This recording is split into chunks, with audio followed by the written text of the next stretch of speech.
What if joy isn't the reward for sustainable success in medicine, but the strategy that makes it possible? And what if the absence of joy is the warning sign we've been ignoring? Many physicians I speak with are carrying quiet exhaustion. The weight of systems, expectations, productivity metrics, and moral injury can slowly crowd out the very thing that called doctors into medicine in the first place. But what if joy isn't indulgent? What if it's actually protective? Today, I'm joined by two remarkable women who have walked through their own professional struggles and emerged with a powerful reframe. Dr. Fey Mendes is a GP, lifestyle medicine physician, writer, creative, and actress in the UK. And Dr. Seema Desai is a dentist turned keynote speaker, creator of the Joy First Method, author, and certified coach. Today, we're exploring how joy can move from afterthought to strategy. If you're a doctor, healthcare leader, or patient, you belong here. I'm Kim Downey, and this is Stand Up for Doctors Conversations at the intersection of connection, courage, and the future of healthcare. Thanks for joining us today, Faye and Seema. It's so exciting to be Hi, here. thank you. Welcome. Th- Yeah, so exciting to be here. So glad yeah, to be here. yes, well, thank you. So, Faye and I got to meet in person in the UK last fall, and Seema has been a guest before. So, I was just so excited that I'll be able to introduce you to each other and that we'll have this conversation today. And I start by asking what you'd like most like our audience to know about you as we begin our conversation. Seema, would you like to go first?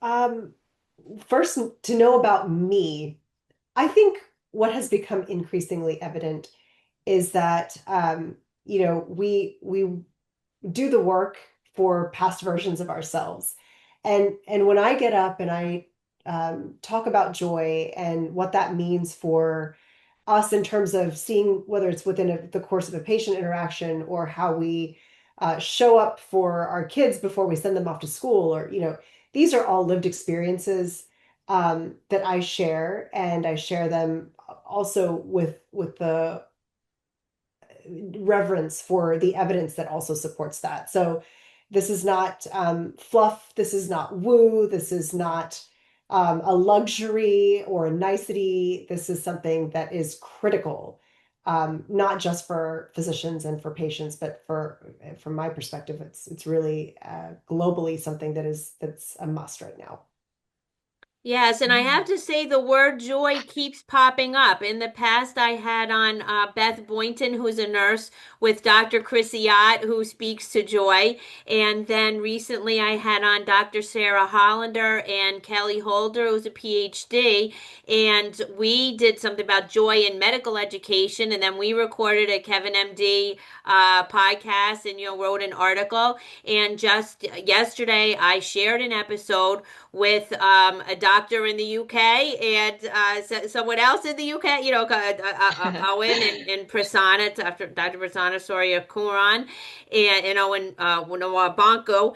And we also spoke to like finding joy in medicine again. So it keeps coming up. So thank you for sharing that. And Faye, what would you like us to know about you? Oh, it's such an interesting question.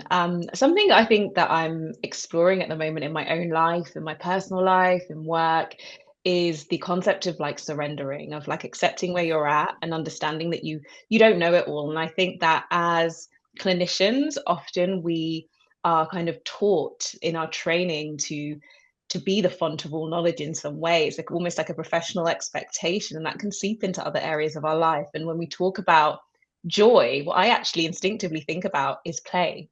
And actually play is that permission to play, to not know it all, to not be great at things, is at the intersection. It is where we find joy, should I say. So yeah, I'm playing with that in my life at the moment, hence all the different facets of the things that I explore and do, the creative stuff as well as the clinical stuff. It is knowing that I'm not quite sure where this journey is actually going to lead me, but I'm open to trying and exploring.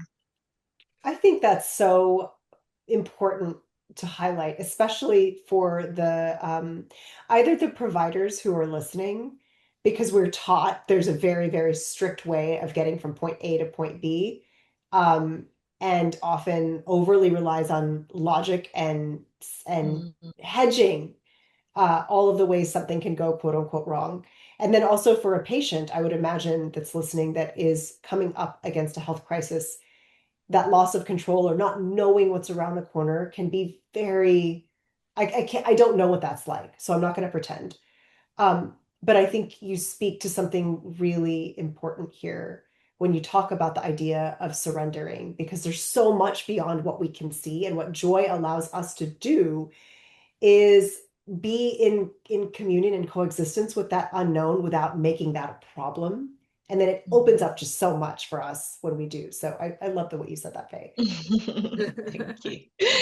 Thank you. That was such, yeah, such a thoughtful kind of reflection on that. But yeah, it's so important, and it's true. And I think I said this last time we had a conversation, Kim, that there is the kind of the provider perspective and there's the patient perspective, and it's also remembering that the provider also can become the patient. And I often find that it's the clinicians in whatever your field who go through something life changing, maybe a significant diagnosis, they find themselves, on the other side of things, that start to understand and explore this a little bit more. That's often a trigger. I know it has been in my own life, my own experience of health and grief and a sense of losing my well-being was the Mm, trigger. Yes, mhm. well, you've each shared that with me, and I always like our guests to share a powerful story because people remember the stories most of all. So, Seema, is there a story that you'd like to share? I think I have so many stories. So I guess what would be helpful for me is what what is there a specific story that or a something that you want, because joy is such a broad topic and I think there's different perspectives. So I want to make sure that we're serving what you had in mind. Right. Well, whether or not you want to speak to this, the first time I had a conversation with you, you shared that yoga saved your life. Mm. It did save my life. You know, I'll take you back to I'll take you back to even before that. So, a year after my husband and I got married, we decided to take a hula lesson while we were on vacation in Hawaii. The teacher was a 97-year-old woman from New England named Mary. Now, Mary didn't look 97. She had no walker, no wheelchair, no cane. She did not look like what I, in my infinite wisdom of 25 years old, uh, thought thought a 97-year-old woman would look and talk and be like. And so I couldn't help but ask, "How are you 97?" And she just laughed. You know that laugh that when you ask your grandmother something and she's kind of known all along and she's kind of, oh, you silly thing, don't you, it's right in front of you. And she tells me, always choose joy. Hmm. Start now, and if you do, everything will be more than all right, dearie. You'll see. And I thought she was totally nuts. I don't know if she ever picked up on the fact that I thought she was nuts. She probably did. Um, but I really began to question in that moment what it meant to actually be successful. And, what if all the things I've been working for and striving for can't actually get me what I want? But it felt so uncomfortable to even be in the possibility of what if I was on the track that's not getting me to where I want to be, that I just cut it off. I just dismissed it outright and I didn't think about it really for years until I did experience postpartum depression with my with the birth of my first child. And I did share with you, Kim, that yoga saved my life. It was something that Faye, to your point about surrendering, you just don't, when you're in something so dark and so heavy and you don't know to advocate for yourself or how to advocate for yourself, when it's culturally taboo to be in this idea of depression, um, you know, kind of surrendering to like, I'm just willing to try something different because I don't know what will work at this point. And yoga was my act of surrender. It's a whole separate podcast about what Western society thinks yoga is versus what it actually is. But anytime you surrender, that is an act of yoga. That is an act of um, coexistence with beyond just your own ego. And so that is one of many stories that I have, but I'm so excited to hear Faye's because I haven't had a chance to know much about her until this moment. Oh, well, do you know what I really enjoyed hearing you to reflect on how yoga actually saved your life, but also what yoga is. And forgive me because I'm probably one of those really ignorant Westerners that thinks they know what yoga is. But I I just kept kind of visualizing and thinking about that sort of that act of grounding, like that physical Yeah. state of grounding yourself and being present in the here and now. And I'm actually terrible at yoga, and it made me laugh listening to you because I was like, I've tried yoga so many times to try and have this transformative experience, and like, I can't touch my toes, and actually everything aches, and I feel really awful at it. And then you said it is that it's the act of surrender. Like, I probably, if I could try it again, or I can try it again, is to just let go. And like I said, I'm Yes. experimenting with it. I'm not great at it, but Yeah. it's that feeling of it should be something that you don't have to excel at or be great at. It's just, just being present in that moment and letting go, which is really beautiful. And I think, I don't know, as I get older, I learn more about the things that I'm just not in control of. I think when I was younger, and I think back to my 20s, and I just felt like I had everything under control, and nothing. As I've become a mother recently, I'm just like, no, no, everything is absolutely beyond my control. And that's why these things that get us into that state where we let go and surrender are so important, like yoga. So you've inspired me, Seema, to maybe just try again. Yeah, just be in your body. I think it's That's so it. funny when Yeah. people say, I mean, that's again, I don't want to derail the conversation, but just, I think it's really important for people to understand. It's not about what you think your body should look like. It's really about, are you Mm. willing to move your body and see what the experience is like for you from a place of detachment and compassion? Rather Mm. than like, oh, I should be able to get my arm all the way over here, or the teacher is saying to push, push, push. And no, no, no, no, that is not yoga. That is like, but Mm. all of your work, Faye, it looks like really is very yogic in nature. And I think medicine Okay. can be too. That Yeah. idea you touched on, and Kim, you talk about this, where we don't have to have all the answers, especially as providers or as the patient. We think we have to have all the answers. And when we can just be there as just a source, as a collaborative person in Mm. there, that's where it really is. That's where the magic is. Absolutely. And as we ask Faye to share a story, a few things it brings to mind is there's the whole big joke about yoga and pizza parties, and doctors don't need yoga and pizza parties, right?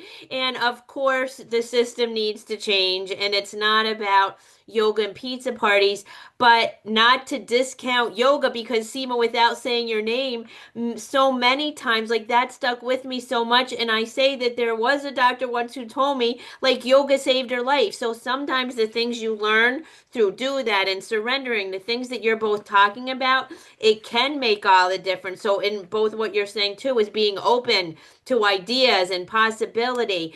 And just Mm. thank you so much because I also say so many times every time a doctor shares their story, another doctor feels less alone. So the fact that we can Mm. talk about these things, there will be doctors listening, and it's like another kind of Me Too movement, when they say, "Oh, right," and they'll see themselves in these stories. So I'm just so grateful to every single time one of you shares a story, and also for myself, like you could say, your experience, Faye, with yoga is mine. Like I tried Tai Chi and meditation, but like Tai Chi is so slow, and I'm very fast, and I can't turn my brain off.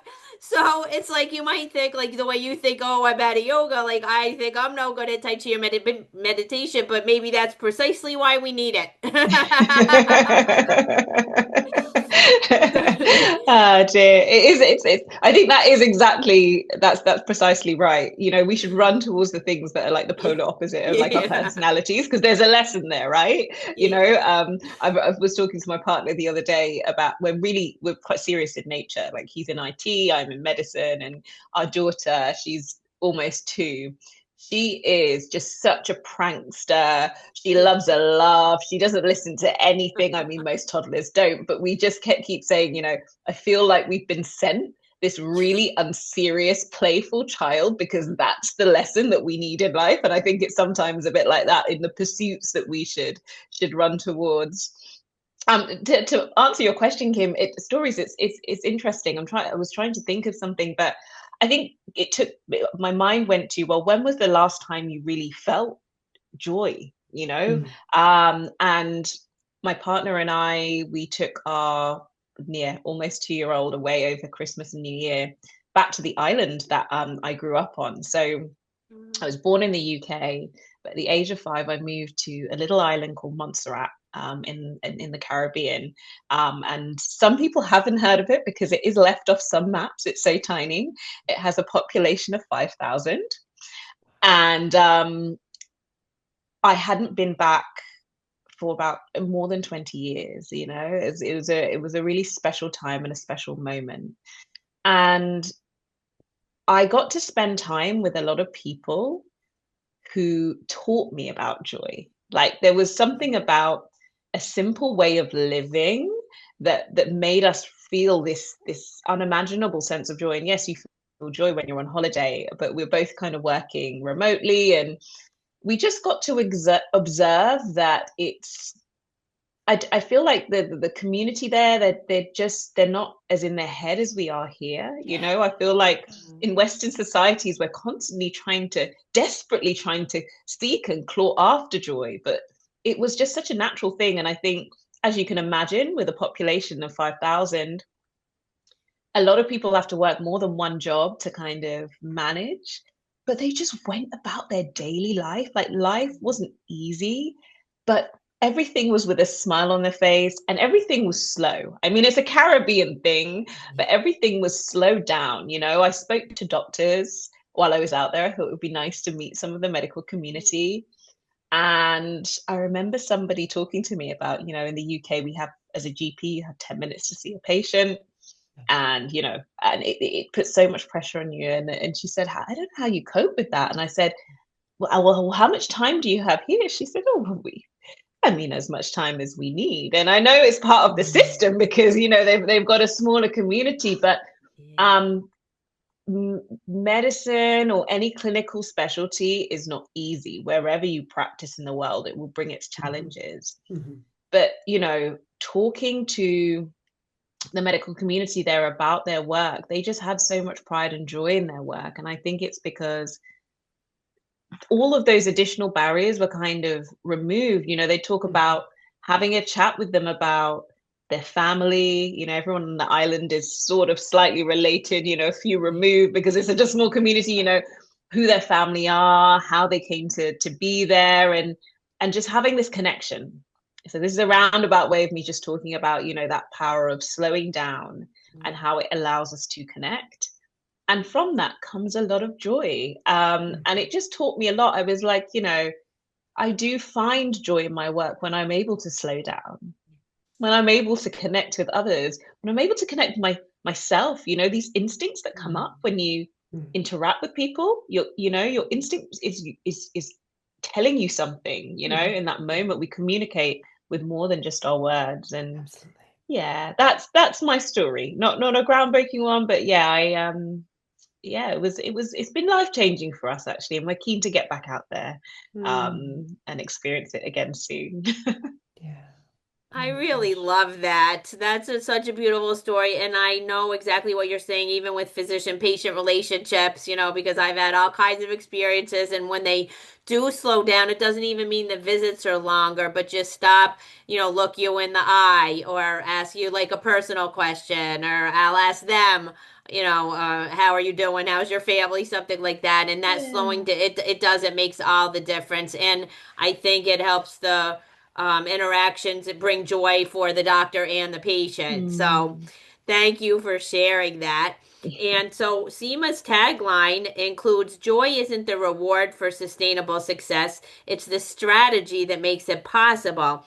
So Seema, if there's something you'd like to discuss about like how struggle and challenge showed up for you, how you found a path forward. I mean, the struggle was sort of what Faye alluded to here, right? We have these metrics that are put upon us. They're not ones that we necessarily agreed to, but we, in a roundabout way, did when we say, oh, I'm going to be a physician, I'm going to be a dentist, and I'm going to enter Mm. into the system where things are the way that they are. Um, and I think that, you touched on the idea of like the systems being in need of some reworking, some support, but the individuals make up the system.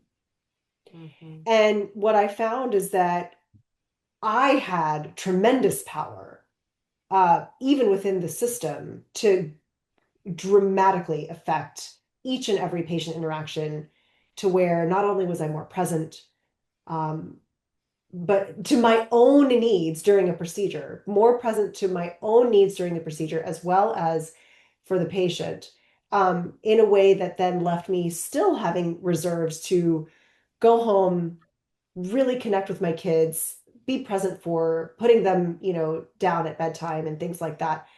Um, I think that it's a skill. It's not something that we are taught, but it is absolutely possible. And the piece of evidence that comes to mind is, they did a study. Faye, I'm curious if you've heard this before, Mm. um, but that showed that happier doctors made more accurate diagnoses 19% faster than doctors who aren't. Mm. And I'm curious if either one of you know what they did in that research experiment. Yeah, I'm not aware of the study, but I'm interested to know, really Okay, interested to know.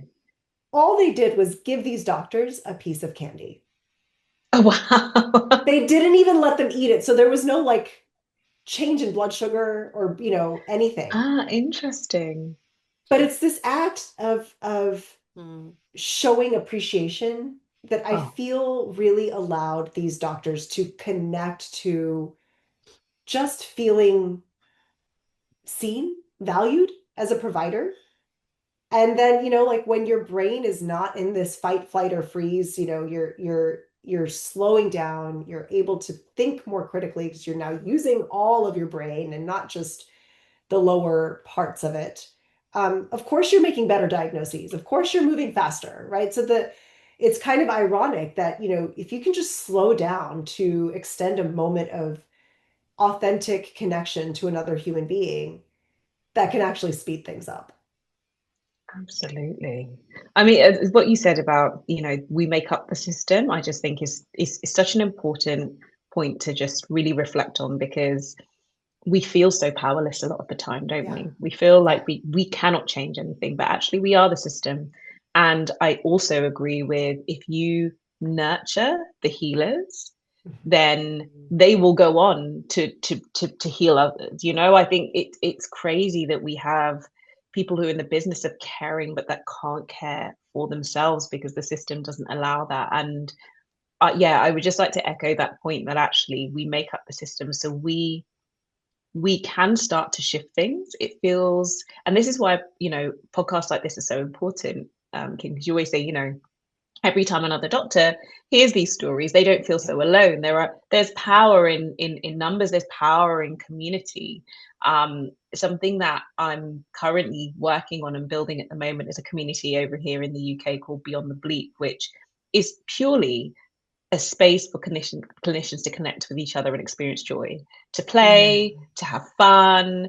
And it serves no other purpose than pouring into yourselves and taking a moment to connect with yourself. Because Mhm. I believe, and I didn't realize that there was a study that actually showed something as simple as just showing gratitude with a piece of candy could do this. But, you get this sense that we tell our kids, we want to nurture them, we want them to be happy because we know that they will perform better. We all understand that concept, but actually when it comes to our healthcare, or our workforce, our healthcare workers, we just take and take and take. And it makes me, yeah, really, I actually feel quite sad when I think about where we are post-COVID. I think there has been a lot Yeah. of change, Hmm. but I remember just observing how much clinicians globally gave, like, and they stepped away from that incredibly burnt out. Hmm. And were expected to just kind of go on like normal. Yeah. I don't know what it was like in the US, but here, they offered a little bit of maybe some coaching if anyone was feeling a bit burnt out, but that was it. And I think it's time for our systems to come together and work out how we can show appreciation, how we can even just feedback to say, Mhm. actually, something you did for me today was what you did, doctor, was great. I always tell my own doctor, I'm like, oh, I think you're awesome. Thank you so much for your time, because I Right. just think culturally we don't do it right. Mhm. So yeah, I completely agree with that sentiment. Yeah. Yeah, and and every doctor and every person has more power than they think they do. Mm. And also Dr. Kathy Stepien says everyone wins when physicians are well, and that's another message that I try to get out. And Dr. Amna Shabir says physician advocacy is patient advocacy, and those are a Mm. couple other of my mantras, speaking to what you were both sharing. And as we wind down, what do you suggest for doctors and others to find pockets of joy amidst real challenges in healthcare today? Seema, you could go first. Yeah. So I have what I call the three C's of joy. Um, Mhm. there's creativity, there's community, and then there's connection. So creativity is pretty straightforward. There's art, music, things like that. It can lie in getting your hands dirty with things like gardening or cooking, but can also be in just movement, just kind of seeing how your body responds to just getting the energy from, moving. And community is also, sort of self-explanatory. The alma mater we went to, or the, places of worship, or even philanthropically, are there causes that you create community in and come behind? But I think at the root of all of that is that connection piece that both Faye and I have sort of talked about. Kim, you've talked about this. This is why the podcast exists. Because Faye, you mentioned it's, yes, it's connection to others, but you said it's also connection to myself. And I think, at least from my perspective, that's where I believe the untapped joy lives. It's not something that you Mm. have. It's not something that you can lose. It's something that you choose to access. And the more you access it, and the more you um, cultivate it through things like creativity and community, that's when, there's literal neural rewiring that happens, and systemic rewiring that happens. And that's where we can drive change, not just for ourselves, but for Mm. our patients, for the world. We really can change the world through joy. That was Absolutely. Is there beautiful. anything you'd like to add to that, Faye? That was so beautiful. Absolutely. I just would like to echo everything. The creativity, the connection, it's so important. But I would also like to just share that don't be too hard on yourself if you're struggling Mm, to access that joy, because I think that the work we do is almost like the antithesis of that. I think about my journey in medicine, and I always grew up being quite a creative person, actually. mm, And I think there was something just about the training that was necessary that just shifted the way that I looked at the world and looked at things, and I found it harder to access that creative side of myself. And I think because we need to sort of manage a lot of complex and difficult situations, it can just feel really hard to access that. And I would just echo the what Seema said about trying to try something that's creative and get into your body. So there's something that we do in acting, like when we're trying to warm up for a piece, is we'll do physical exercises. So it's breath work, it's movement, it's playing games, it's making funny noises, but it's getting into your body. And I really do believe, and there's a lot of science around this, that actually when you get into your body, the mind follows. So if you are yeah. struggling with accessing that, then actually trying something that is physical, whether it's dancing like nobody's watching and taking those Yes. 5 minutes a day, or it's but just being physical. And if you've ever been in like a really, I don't know, at a boring conference, or you're really struggling and you feel so tired and you're sat there, But if I told you to jump up and down on the spot for 2 minutes, well, not 2 minutes, that's quite long actually, you might get pretty out of breath, 10 seconds, suddenly you'll smile, you'll feel different just because you've moved and you're breathing differently. And that's the kind of concept. So that's what I'd share about accessing joy, because I think it is so important. And you don't need much, 5 minutes a day, train the habit.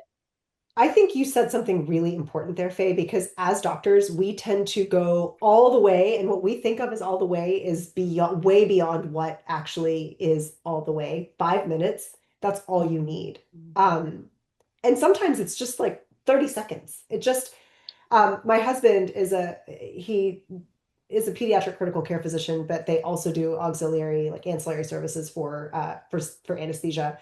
And it's funny because he's like, I'm watching the monitor, but I'm also in, Warrior Two, or I'm doing something in my body while keeping my eyes trained on the monitor, watching the patient.